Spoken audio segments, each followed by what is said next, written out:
il pilota dell'Alfa Romeo tedesca, che sarà brillante secondo. Giunti con la GTA, deve difendere il suo... Ha già strabiliato tutti al suo debutto italiano nella categoria. Ripongono la loro fiducia nella GTA.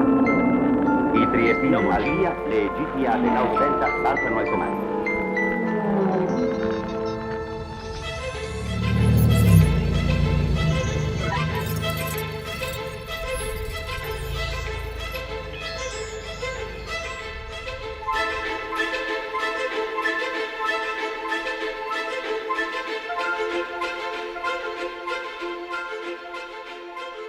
So we often get asked at what point we started designing the GTA. Truth is, we immediately after the Quadrifoglio launch in 2016 continued to play with ideas of where else to take this amazing car.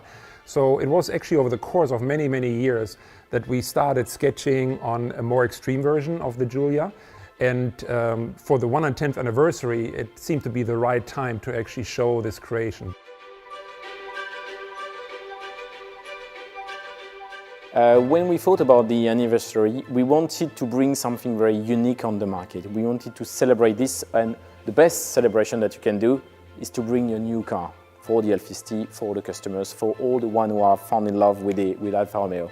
So we tried to create a link between the current range that we have with the Giulia and the Stelvio and the history that we had. So really this car, more than a celebration of the anniversary, is a gift. It's a gift for 500 customers, is a gift for 500 people who love Alfa Romeo.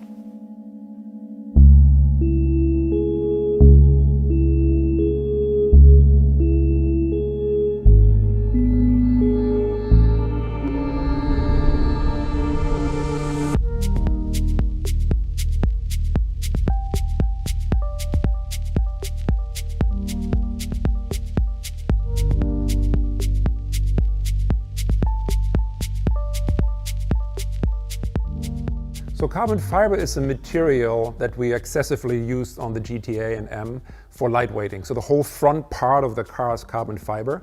A lot of the carbon fiber you don't even see. The hood, for example, is carbon fiber. The fender are carbon fiber. The whole front fascia is carbon fiber, but it's painted, so it's not really visible.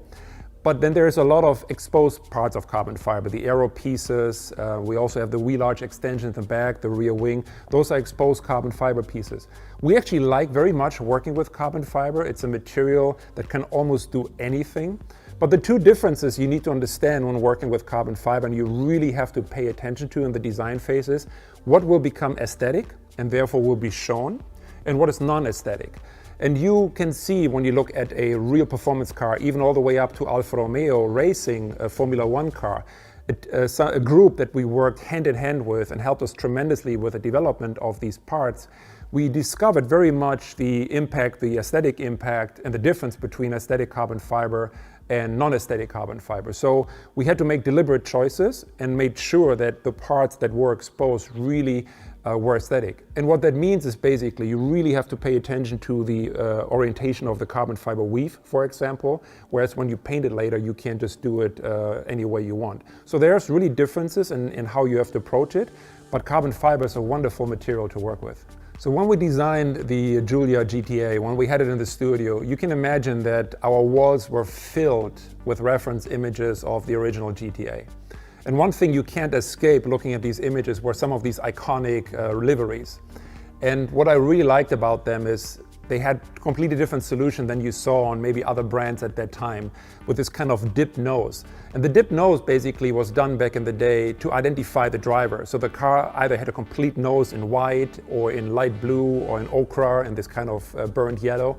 And that's something we thought was really, really cool. So when the car was done, when the GTA was done, we thought this would be a nice opportunity for our customers, if they so wish, to also apply this kind of historic livery. So while the car in itself is not referring to the GTA with retro design or anything, but just the nameplate, we thought with the liveries, we allow our customers to actually create this nod to history, to actually make that connection to the original GTA and apply some of these really truly iconic liveries.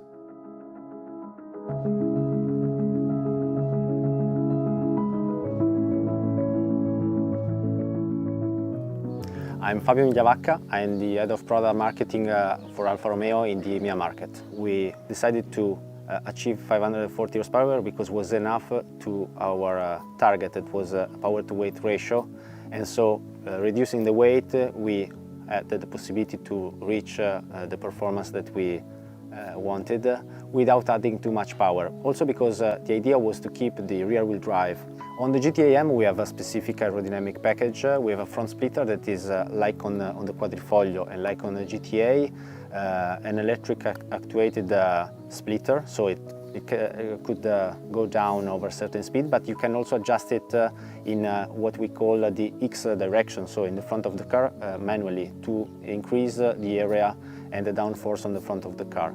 In the same way, on the back of the car we have this huge rear wing that is adjustable, so the central part could be inclinated in a different position, adjustable manually from the customer, and we will give some guideline to the customer depending from the circuit where the customer will drive for a track day or something like that, giving the aero setup that is the ideal one for that circuit. We worked on the weight reduction on the GTA M and the GTA, working from every single particular of the car. If you look outside the car, the front fascia of the GTA and the GTA M are totally revised for the aerodynamic needs, but are made also in carbon fiber, so reducing the weight. The pieces of the car has been redesigned. For example, the windscreen of the GTA and GTA M is thinner than the standard Quadrifoglio, reducing the weight.